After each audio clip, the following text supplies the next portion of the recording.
It's now 10:30, so we'll take up item H1, which is the appointment of an agriculture commissioner. And Mr. Hemphill has indicated he's stepping down from this decision. Yeah, so Mr. Chairman, as the board's aware, we've had a vacancy in the ag commissioner position for quite a while, which has been filled sporadically by an emergency appointment.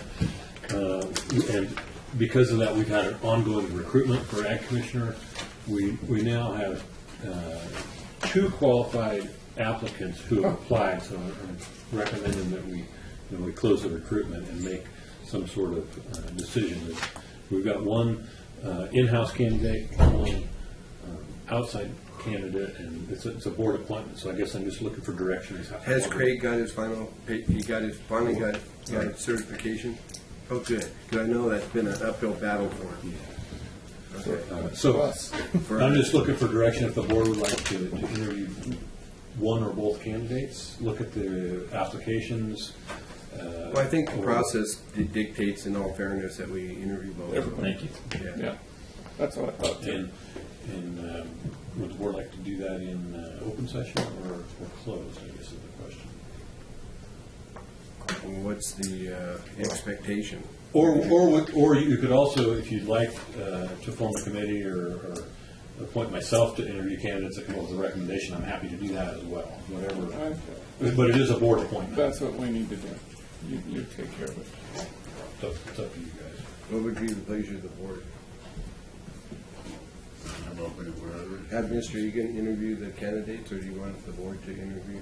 The board has to make the appointment. Correct. Well, why don't we just let Richard do the interview, because you're going to have to work with 2 different people with 2 different schedules, and it's much easier to coordinate that than to try to coordinate all of us. And then maybe if you have a selection to make, then you can bring that person back, and we can have a one-on-one, maybe an interview with him, and then I assume it's a him. Both of them are hims.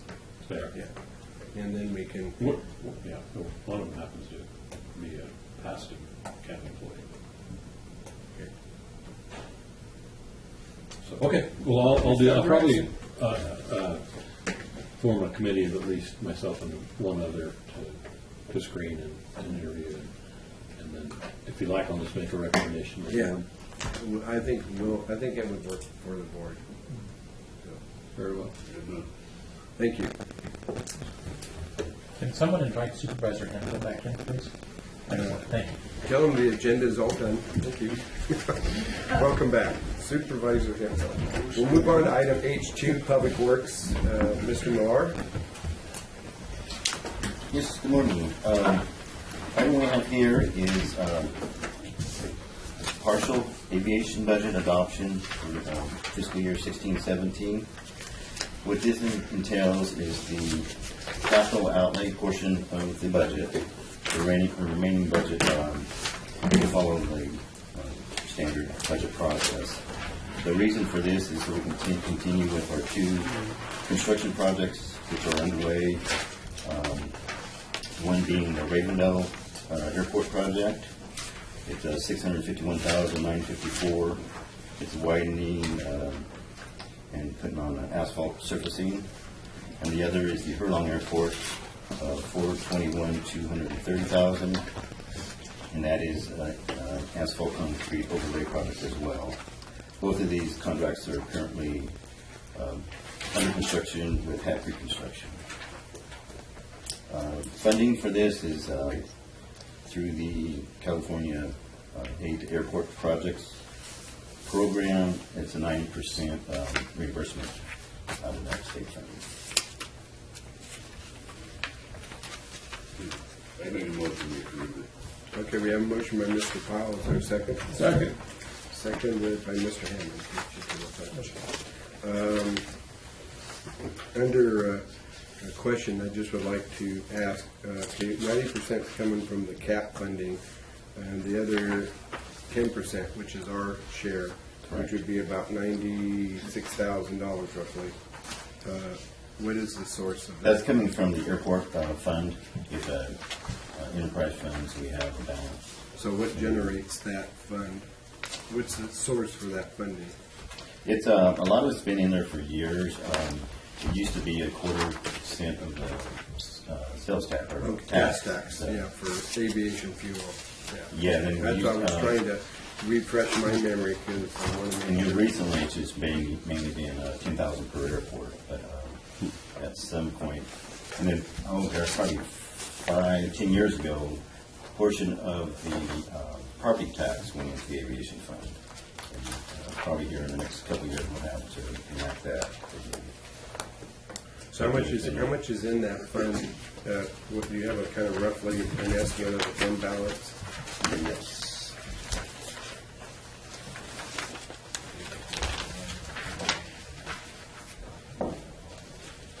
Fund balance right now is around 220,000. 220,000. So you're going to use roughly 96,000 at 220,000 for this project. Correct. Okay, I guess that's the question I wanted to have in my mind. Where we are. Right. Sounds good.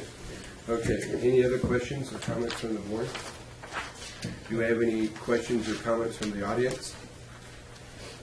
Hearing none, then all those in favor say aye.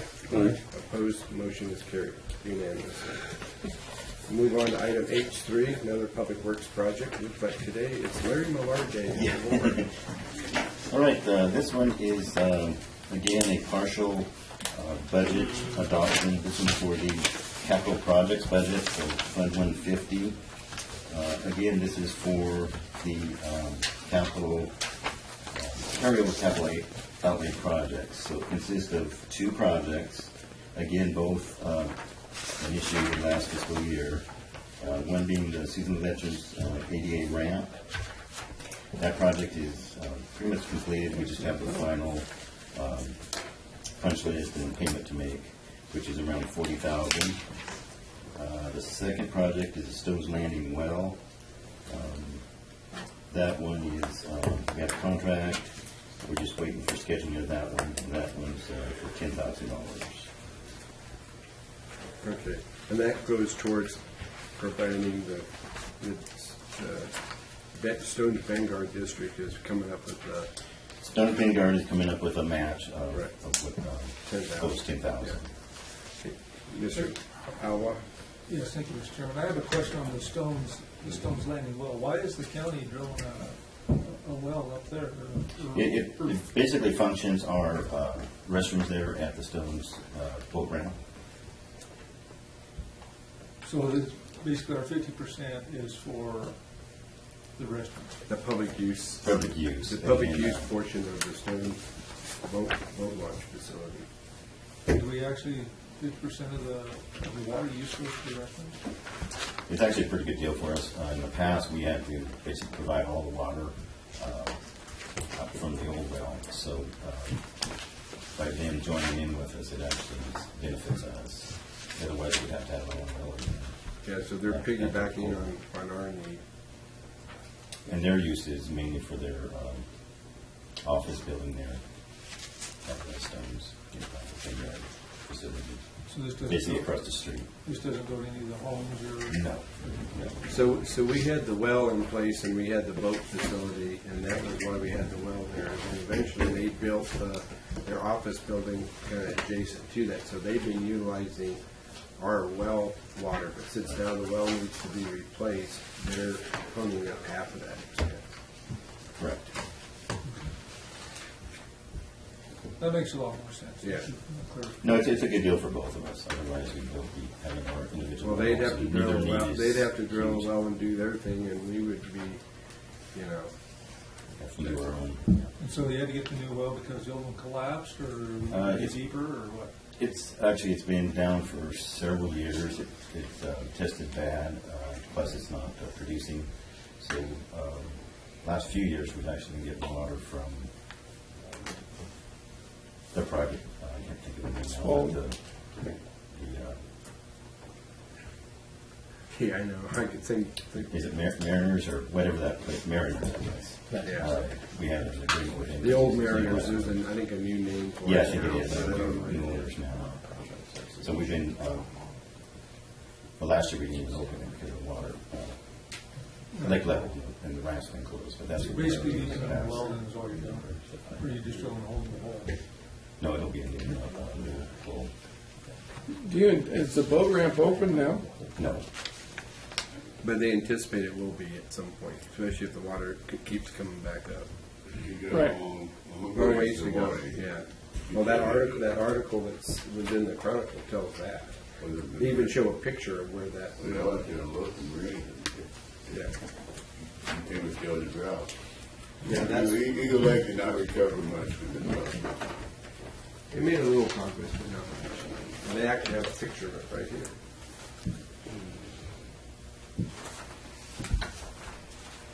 I guess it was on the slide, I guess. I didn't print that slide out, so. Okay, you've heard the request by Mr. Millar. Is there an action the board would like to take? I would move for approval. Okay. We have a motion by Mr. Albaugh, seconded by Mr. Pyle. Yeah, okay. Any further discussion or comment by the board? Do we have any discussion or comment by the audience? Hearing none, then all those in favor say aye. Aye. Opposed? Motion is unanimous. Move on to item H4. Public Works. Okay, this is the partial adoption of our road budget for capital outlay. This one comprises, as you recall, our road budget is divided into two separate funds. 1221 is the road operating budget, and then 122 is the construction budget. So what the request here is for the capital outlay portion only of the 1221 budget and the entire construction budget. The total amount adoption is $9,329,703. $292,500 is out of the capital outlay of our operating budget, which includes capital outlay for some equipment replacements. We're looking to replace a forklift, dump truck, a backhoe, and a regular pickup. And then the large portion is our road construction budget, which was the $9,037,203. That one consists of two big projects. Of the Mapes Lane Bridges replacement project. That one's near completion. We just need to do our final work on that and final invoice. And then the Mooney Road realignment project. That one's as well ongoing. And then we have budget in there for the two Hackstock Road bridge replacement jobs, the STIP overlay project, which is to be bid out here next week, actually.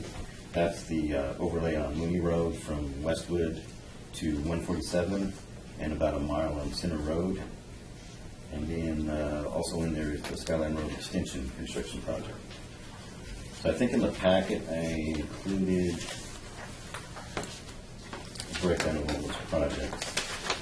in the document.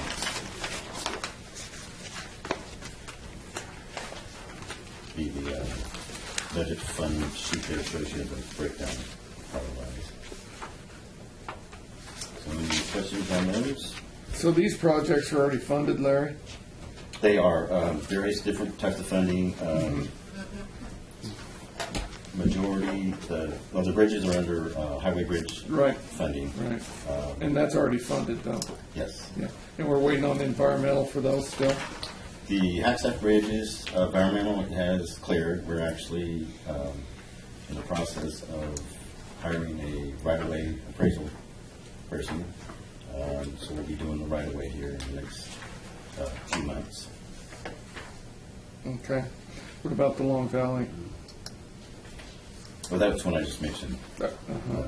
Long Valley, which is on. Any kind of time frame on those? We're hoping to bid them out this fall, hopefully.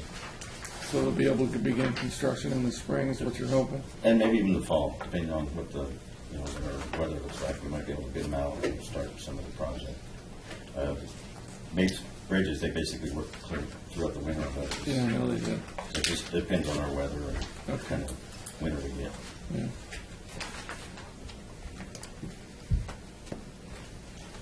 One question, looking at your breakdown, I mean, you have in the budget $1,550,000 for the dip overlay project A and looking at your county rehab A, I assume that's the same, 2391's the number, yes.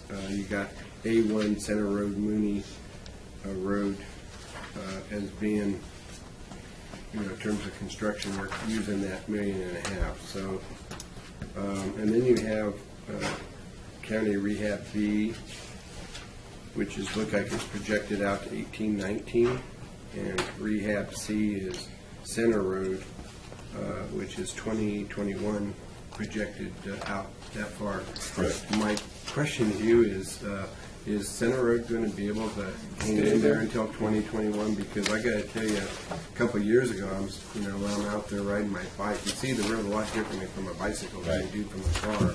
And you look at the failure of several sections, and there's like, I'm going like, man, I hope we make it through this year. And I do see with, with Project A, you do have probably some sections, probably the worst sections that I can envision, maybe are what you're going to accomplish there. But I don't know if you're going to be able to make it to 2021. We're probably going to have to do like we had in the past. We're probably going to have to do some dig outs and patching just to get it through till we can get our stick funded.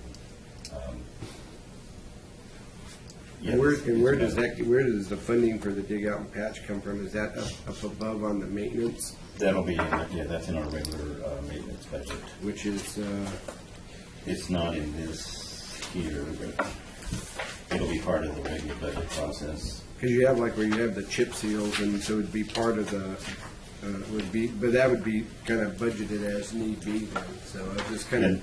Right. And I know one time we were talking, this is probably about 5 years ago, we were talking about trying to have, a big, because there was, that first section is done going from basically past the turnoff to the road to the gable as you come around basically to the base of Brockman Slough, Right. the hill there by Brockman Slough. That's all done. It's nice and it's good. You come over the hump there, it's not too bad. But once you get down on the flats and you're on that straight stretch heading out to the prison, and that gets, that probably some of the heaviest traffic in the county is on that road, because half of your employment base is racing out there and back. It is. 2-3 times a day. The rehab A basically starts at Brockman Slough, where that new section is, and continues. We're hoping to get close to Rice Canyon Road there.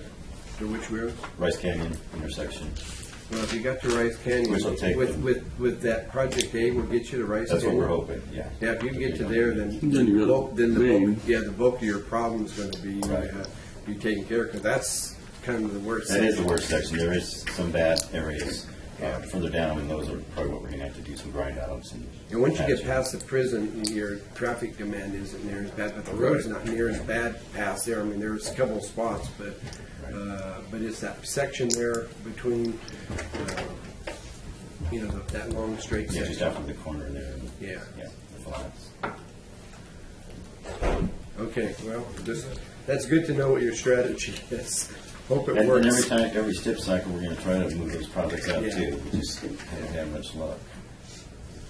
Kind of on a related topic, as far as the roads go on all of them, I know it's the time of year when weeds are really growing and you got little deer and et cetera. And Yeah. what's your schedule for starting to trim the edges of the roads? You know? We're actually working on it now. I think we're down in the Standish area. But here in another week, we'll actually have our crews freed up a little more where we can do more of the maintenance. We finished our chip seal, which takes pretty much all our crews. We're finishing up gap sealing on Eagle Lake Road now, which takes a couple of our crews. Both of those projects, plus our paving projects, are winding down, so then we can get back on our maintenance, which is grading and the mowing.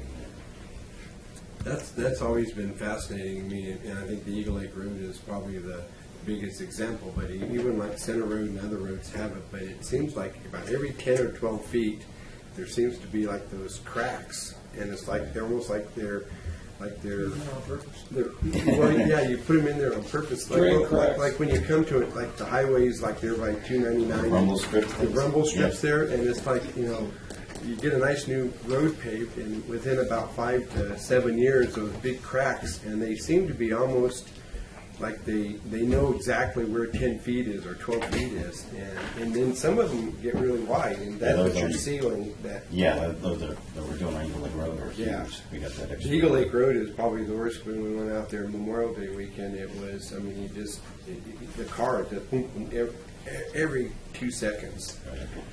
Larry, I got a constituent complaint about the mowing on Mar Road. Is there any plan for that? Yeah, that's when we'll get on here. When do you plan on doing that? Like I said, we should wrap up this week, I think, with the gap seal and the other projects. So we should be able to get our mowing back on track. What we've basically been doing since then is been borrowing 1 or 2 people from either the shop, mechanics, or whoever we can find just to mow. Bob's keep got going. plenty of time. Does he? Yeah.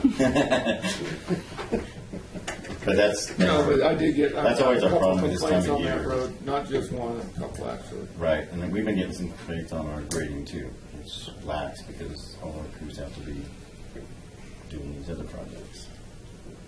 I know that it's probably non-consequential to most people, but once you get done with the mowing, especially on the cycling routes like the Richmond Road loop and Center Loop coming back into town, you know, with the mowing, you do kick debris and stuff up into the shoulder areas. So if it's possible to Get a sweeper on. get a sweeper after you finish the mowing to kind of at least keep that. But it hasn't been that big of a problem. I haven't heard a lot of complaints from the cycling community. So obviously, I haven't been out there much myself, so I can't really say firsthand. But usually, I always hear about when the road shoulders. They kind of go hand in hand. Yeah. But I think it's important. I'm with Aaron when it comes to with the deer and everything else like that. There, it's amazing, especially with the rains we had this spring. It really just seems like it made the vegetation grow much faster. Sweet clover just went there. Yeah, and there's some. So, good enough.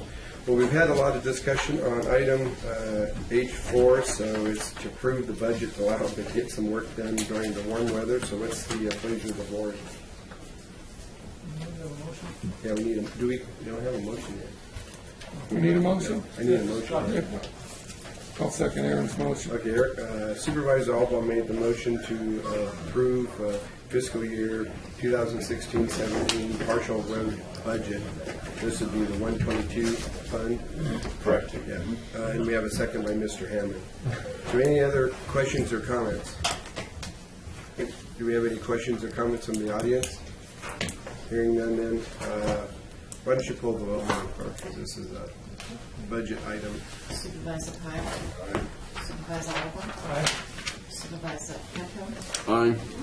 Supervisor Hammond. Aye. And Supervisor Chapman. Aye. Motion is unanimous, so go forth and do good. Thank you. Alrighty.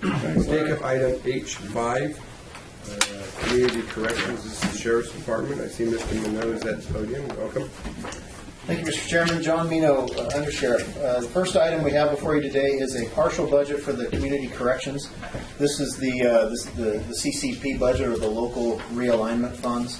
The executive committee of the CCP is charged with helping build a plan for how to spend those realignment funds on an annual basis. And that committee, of course, is chaired by the probation chief. It's also comprised of the sheriff, the police chief, the DA, the public defender, presiding judge or designee, and one representative is appointed by the board, which of course in our case is Melody Brawley. So that group gets together and helps develop a spending plan each year. And they put together already their department request budget. That's going to work its way through the budget committee. And as a part of that department request budget, there was $400,000 that the executive committee was wanting to commit towards a camera project for both the juvenile hall and the county jail. As you well know, last year we went through a very expansive control board update. Part of that control board update integrated cameras with controls, so if one of you came knocking on the front door, we could actually see on the camera who it is and decide whether or not we want to let you guys in. Probably not. Probably not.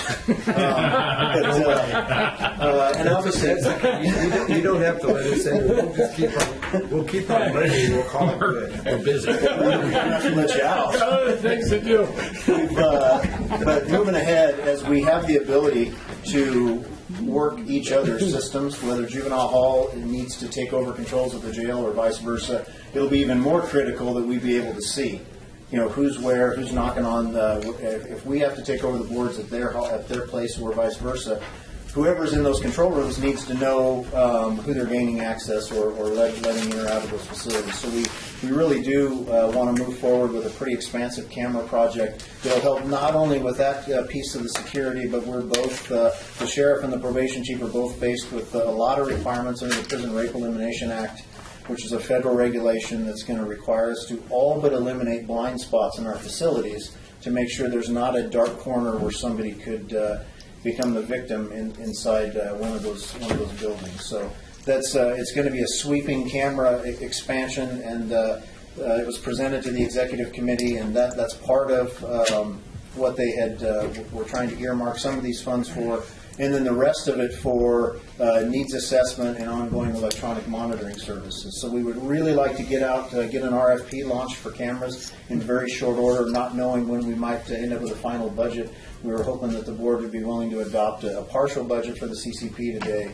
in support of the cameras, the needs assessment, and the ongoing other professional services assigned to that budget. This won't have any impact on the general fund whatsoever. These are monies come directly from the state here that to help us offset some of the costs for realignment. Okay, you've heard the request from Mr. Mr. Alba. Thank you, Mr. Chairman. John, I was just kind of curious, how many cameras are you going to get? I mean, roughly as a ballpark. So we have about 3 dozen now, and we're looking to at least double that in the jail. Okay. And juvenile hall, I do believe it's 13 cameras currently. Part of the project replacing current, right? Because they're not having issues with them. yeah, and some of our old cameras it's old technology that we're converting up. We're kind of upgrading it towards into a digital platform and get it on a computer server. But we want to get rid of those and actually end up with high def, better quality camera coverage. So we're hoping that we're going to be able to replace the old with new and then add more new. So we're hoping to double, and you guys will more than double, I'm convinced, once we get to look through it. We probably will. And part of the problem with some of our cameras is that they are very old and they're black and white. So with the black and white cameras, you can't necessarily tell who is an officer and who is an inmate. So that sometimes becomes a problem depending upon the color that somebody is wearing when you're watching the monitors. And then this will upgrade all of the backbone too, Aaron. All of the computer servers and everything it takes to drive these systems now. The more cameras you add, the more horsepower you have to make sure that they flow nice, that we have adequate storage requirements and everything else. So it'll be cameras and related support hardware. So how long do you, fines. I mean, I know you're going to have the video camera going, but how long are you going to keep that recording of that tape or whatever? I mean, is there...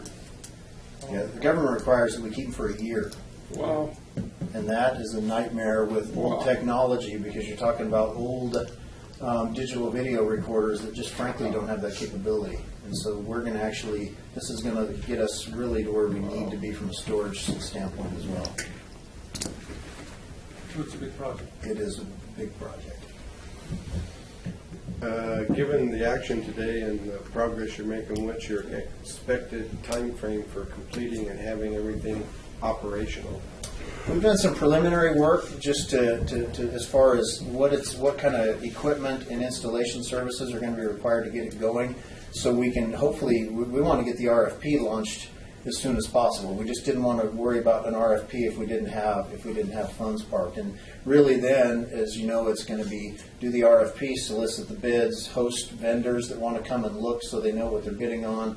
And I can just tell you that based on what we did with the control systems, that was months in duration. And I can't imagine we won't have a budget by then. We just didn't want to start an RFP if we didn't think there might be the fiscal commitment may not be there. So you still haven't answered. Are we talking about December? I don't know, Jim. It took us really all told 9 months to get their control boards done. So it really depends. That was a pretty complicated, I think, process that you had there. So hopefully this won't be as complicated as that. Well, might be it as will challenging. be because we have to integrate cameras into controls. Okay. So we know when somebody hits an intercom, it comes up and we see who they are. So it won't surprise me if this, I mean, if we can get this So this totally could done be- and this cut the could be- ribbon in 9 months, I think that would be great. So this could be a year-long project? Yeah. Okay, In that's reality, it could that's be. the answer to the question I'm looking for, so, thanks. Mr. Do we have any Chairman, other questions? I make a motion to adopt this budget. I'll second. Okay, we have a motion by Mr. Pyle, seconded by Mr. Hempel to approve the Community Corrections Budget 1380551, the amount of $485,000 for 2016-17 partial year. Do we have any questions or comments from the board, from the audience? Hearing none, clerk poll vote, please. Supervisor Pyle? Aye. Supervisor Alba? Aye. Supervisor Hemphill? Aye. Supervisor Hammond? Aye. And Supervisor Chapman? Aye, motion is carried unanimously. Sounds like it'll be a great project, so. It's been great so far. It's a lot How's years the new, better. how's the new control system been working out for you? They're excellent. And they've been able to integrate them into our records package, so we have so much more data available to the control operators now. I can't tell you the amount of upgrade that was from where we were. Yeah. You've had a good 6 months to test it out, so it's been, well, good. I'm glad to know that. Knowing that we aren't gonna have a hardware failure because of the old technology from 30 years ago. Accidental door open. After a couple tours and actually seeing the dynamics and so forth, we really, it was like, we'd go to bed at night hoping that we'd get through the day without a failure, so, yeah, good. Let's move on to item number 6, H6, dispatch. So again, this is a partial budget for dispatch. As some of you know, we've talked about this through the budget committee. This is our year for new 911 equipment. The state parks money on behalf of each county, each PSAP, which are the primary public safety answering points throughout the state. They put money away on our behalf each year so this equipment can get upgraded. The last time we went through one of these, it was a very minor upgrade. They were able to freshen up certain cards and things in the system. This is a big one. This is a major overhaul to go from the old technology into the next gen 911. As we move ahead, next gen is going to require that we be able to receive 911s via text, via email, and ultimately via video like Skype or FaceTime or some other way to collect, to get 911. So this is a huge upgrade this time. We have on behalf of Lassen County, we have $255,000 parked. That will cover a little more than half, really, of what the project's going to cost altogether. The state will write all the checks on our behalf for the new hardware, the new computers, the new screens, but some of the other stuff we're going to be on the hook for. We'll have to front some of the money that we'll get back, and then some of the rest of it we're just going to. It's on our backs for now. And so the 172 that we're asking for is so we can continue the project. This has been going on for more than a year now. We've been working with State 911 and some of our other partners to put this together, and we're finally now in what I would call the home stretch. We're supposed to cut over to the new 911 technology in October. So between now and October, we have a lot of work to get done. We have some electrical that we have to reconfigure and move. We have to get some new furniture into that dispatch center. We're going to reconfigure the layout to help improve the efficiency. There's a whole new mapping system that is specific to 911. That's different than like the stuff Maury runs. This is the stuff, so if you called 911 from here, we would get a dead-on Latin long so we could find you if you had to hang up and couldn't complete the call. So there's lots of pieces to this, but we have a ton of work to accomplish between now and October. So we're hoping that we can get the authority to get a partial budget here. We did vet this, at least discussion through the budget committee, because it's a big amount of money, and this is a public safety hit. So we wanted to talk to the budget committee and fully daylight that although this is a lot of money to be asking for in a partial budget, this is a very once in a rare term. This is about a once in an 8-year kind of a project that we'll have to knock out. So I'd be happy to take any questions. How does it work with the reverse 911? Does it enhance that ability where you're able to reach out if you have something to be able to So we use right now, we have a private vendor that does what we would typically call the reverse kind of 911 service. And that's an independent system from This system. 911 itself, yes. Yeah, we know it's independent of 911, but in terms of, as you do the upgrade for people calling in, you know, how's it working for your ability to recheck? Because I know that's been a big thing Dean's worked on. Yeah, and we actually had a conference call yesterday with a different vendor, because we're exploring that. You know, is there something that's more efficient? The system we have has improved a lot. We can launch from my mobile phone now, and John and the two captains, any four of us can launch an alert to anywhere in the county in just a couple of minutes. So it's a lot more efficient. But there are some other companies have some other capabilities. You know, one is like our special needs populations. And there are some companies that allow a service where a person can provide more information about their home. So when they call 911, that information pops up. You know, there might be someone disabled in the home who's immobile or otherwise, which might be a big deal, obviously, if there's a fire or something in the home. So there's where we are as part of this, and that's one of our first questions is, okay, is there any kind of integration with next generation 911? So we're exploring those options right now. Excellent. Good. Okay, do we have any other questions from the board? We'll entertain a motion. I move that we allocate the $172,700. Okay, we have a motion by Mr. Hemphill. Is there a second? Second by Mr. Pyle to approve the sheriff's dispatch budget 1300523 in the amount of $172,700 for partial year adoption. One question. Under discussion, Mr. Alba? Jim kind of alluded to this a little bit earlier as part of the city and 911. What are they doing to help us out of this situation, or they took part of it?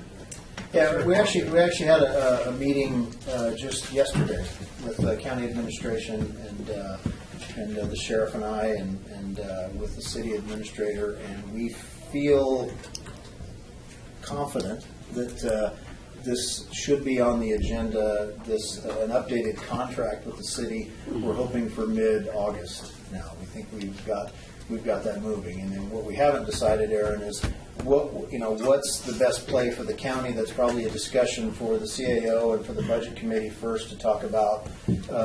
Does the county want to parse this out or give them a chance to pay off their fair share of this over time, or to pony up all in the first year? So we'll be working with county admin and with the budget committee to get some direction there as to how we want to do that. But I feel confident that we're back on track towards getting a new contract with the city for dispatch services. Well, first of all, you have to have a dialogue with that to get it reestablished in a productive way, and I know that was what apparently happened yesterday, which I was glad to hear.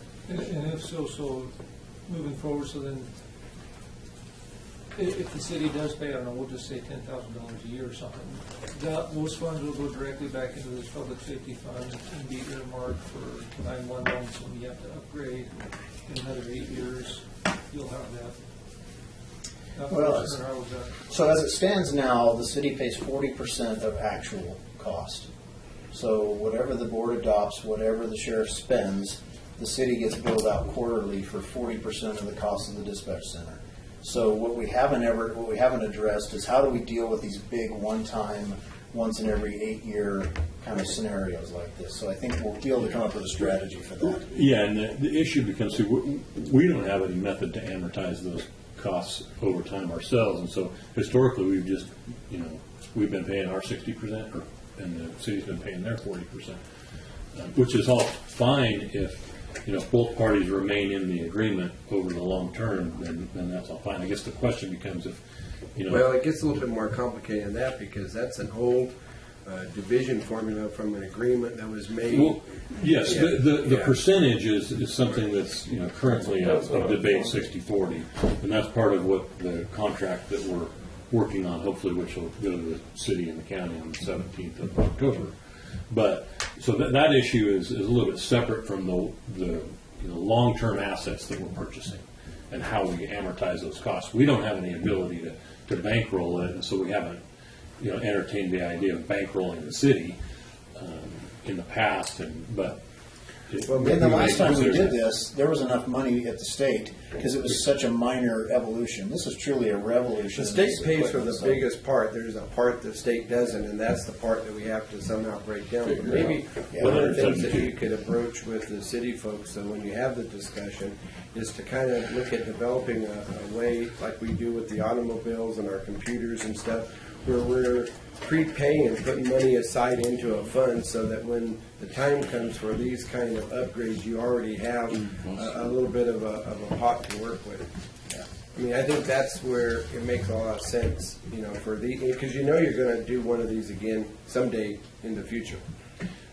I agree that makes sense maybe to increase the charge that we apportion to the city and the county over actual costs to include some replacement. I don't know that we're going to get much buy-in from the city to increase over the actual costs for Well, the future the replacement. council's changed a little bit from what we've had in the past, and I think that has been part of some of the dialogue there. And I know from attending council meetings in the past, I haven't been a recent attendee, that that there's it used to be the 60-40 was kind of the normal split between the city and the county until about the mid-90s, and with the advent of the second prison, it became more of a 50-50, and so they've asserted themselves, on a 50, because they have 50% of the population, asserted themselves in a number of venues, but when it comes to this particular venue, we're still hanging on to this probably 1980s vintage agreement, which has now been through several generations of leaders of both city and county.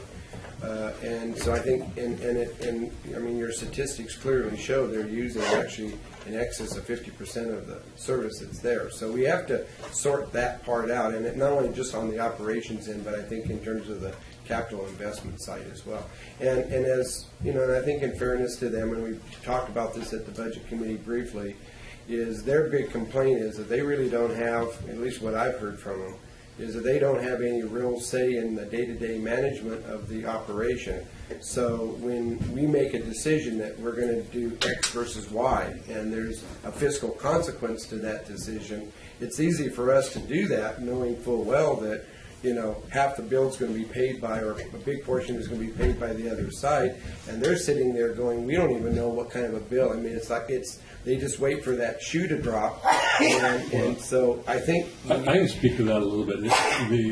There has never been a time, and there won't be a time, when the city hasn't been fully informed of what the county's intentions are or were regarding this. Well, I think a lot of it comes down to his communication, and I think Dean has already hit on the answer to that, and that is making regular presentations to the council and to the city to keep them informed so they know what's coming down the pipe, so it's not like a big surprise. But there was a period of time where I don't think those communications were all that strong, and as a result, I think that fed into, I think, the ability of some of the personalities to take the shots that they take. So, but let's move past that. I think you guys are going in the right direction. It sounds like hopefully it can settle down. If not, read the article from Curry County Pilot, and you can see what other communities are having the same exact debate. So anyway, any other questions or comments from the board? Okay, we have a motion and a second on the floor.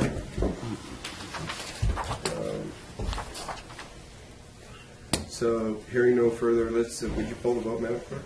Supervisor Pyle? Aye. Supervisor Oliver? Aye. Supervisor Hemphill? Aye. Supervisor Hammond? Aye. Supervisor Chapman? Aye. Thank you. Motion is unanimous. Let's move on to item 8.7, jail. Mr. Chairman, this item comes before the board today we're asking for a bid award and for the authorization for the CAO to sign a contract once approved by county council. What we're looking at here today is a needs assessment. Needs assessment they're defined in the Title 24 of the California Code of Regulations. They are an absolute requirement before we can do any kind of work or talk about increasing our jail bed space by even as few as 25 beds. As the board is probably aware, there is some state funding for jail construction and or remodel in the budget this year. in the state budget, and if we had any intention of working with or applying for any of those kinds of funds, this is something that has to happen. You have the needs assessment is like the first stage in this equation. Additionally, as we've talked we've met and chatted with county administration about there's the State Department of State Hospitals has an interest in contracting with us for bed space in the old CCF. The only way we can do that is if we reconfigure that space from big dorms into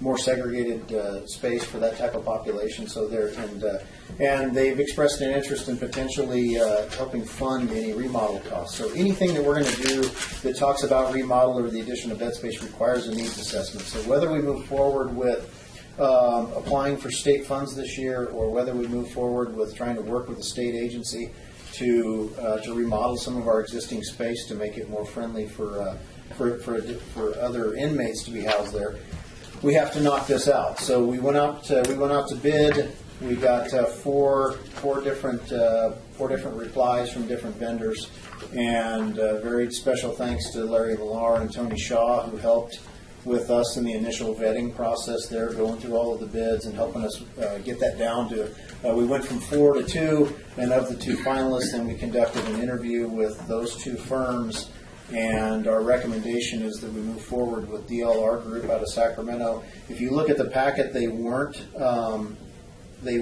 least expensive.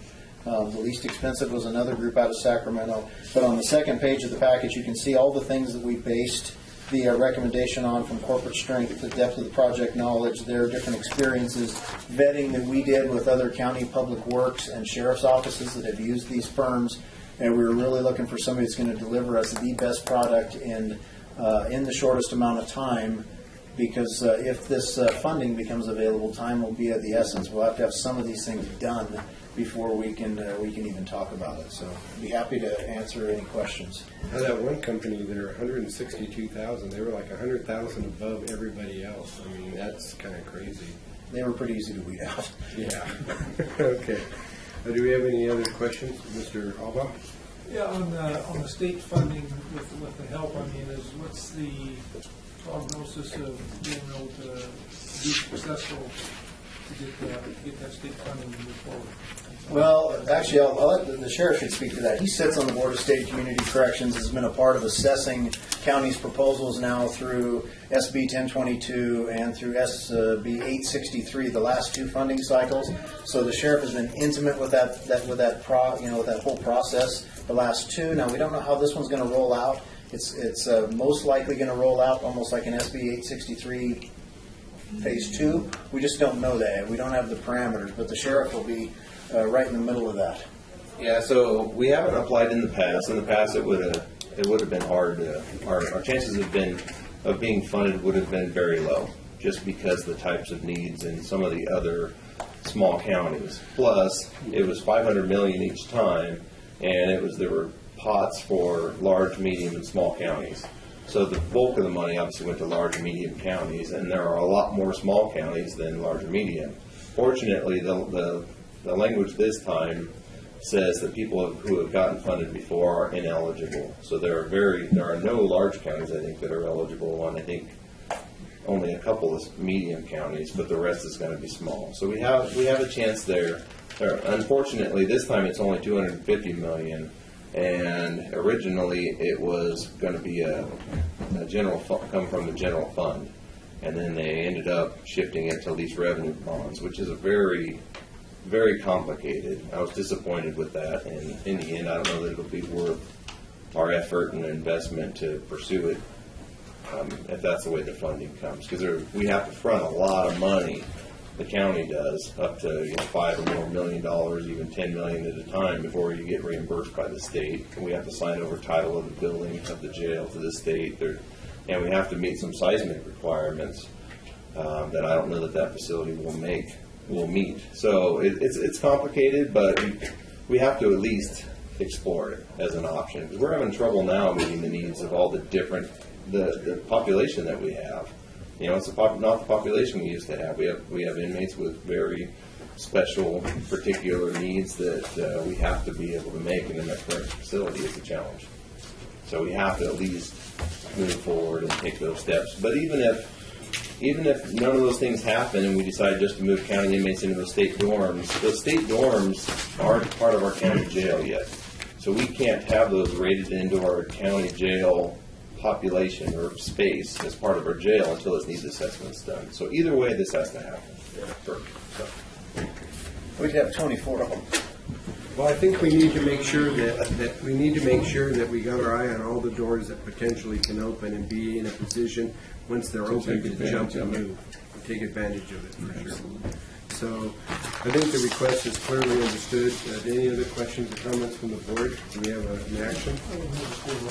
Okay, we have a motion by Mr. Alpha, second by Mr. Hemphill, that we award a contract to DLR out of Sacramento and authorize the CAO to sign the agreement on approval by county council. And this is funded out of the CCP budget 1380551. Any further discussion or comment by the board from the audience? Hearing none, all those in favor then say aye. Aye. Opposed? The motion is unanimous. Thank you. Thank you. Brings us to item number 88, County Administrative Office information from the board. Mr. Egan. Couple things. Budget committee meeting this afternoon at 2 p.m. It'll again be a short one prior to the Honey Lake Valley Recreational Authority meeting at 3, which I plan on attending. And then hopefully that will be a short one because I had a previously scheduled Historical Society board meeting at 4. So. And another thing, I had the opportunity on some personal business travel to Colorado last week. So I took the opportunity to look around. We drove from Fort Collins over to a little town called Wiggins and went through a lot of farmland. And we, You didn't interview for any jobs, did you? No, I didn't. And if you've ever been in that part of the country, it's kind of rolling plains, I guess you'd call it. And, center pivot after center pivot, and there, cornfield, alfalfa field, cornfield, and then we came upon this, giant plant growing under pivot that we didn't recognize right away, so we pulled over and took a look at. Marijuana growing under center pivots in large cultivation scales. Yeah, in Colorado. So, coming to a state near you. Pretty sure of that, aren't we? Do they have guards? Interestingly, unfenced, no security that we could see, and very, in my view, anyway, poorly cultivated. Lots of weeds in there. The alfalfa and the corn back His there. will be a lot different. What was this? What's that? Was it hemp? It had 5 leaves. I'm not an expert, but you can tell it was marijuana. I can't imagine that there's any real market for hemp, but I suppose it could be. It's organic. Maybe it is. Maybe it's organic. But the alfalfa and the cornfields look really good back there. That's all I have. Okay. Any other comments from the board? If not, then we'll stand adjourned at 11:23. Good meeting.